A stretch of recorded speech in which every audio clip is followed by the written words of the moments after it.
The first step to installing the heatsink on any headset is to remove the headband. We're going to just pop this one off on the ops core amp. Could not be easier.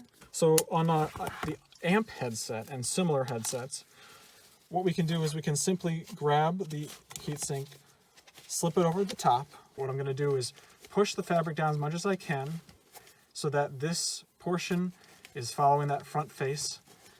Make sure that's squished down, and then I try to squish that fabric underneath the pad and the plastic plate. It looks pretty good right now, but this expanding wire dresses it up much better and locks it in place. So I simply push that wire in. Reinstalling the headband on the ops core amp after you have stretched the heatsink over the top of it is not the easiest thing, but it's not too difficult. So what we're going to do, we're going to make sure this other cup is out of the way.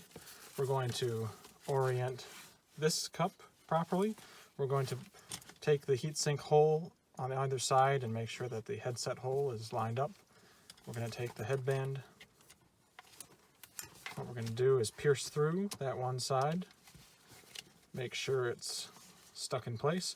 I like to hold it with one finger and then press that against a hard surface like that.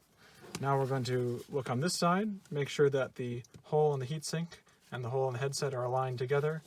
And what we're going to do is we're going to stretch this headband slightly. It's a very flexible material. And I'm going to pull it over until it pops in place, just like that. Takes a little bit of effort, but not too difficult.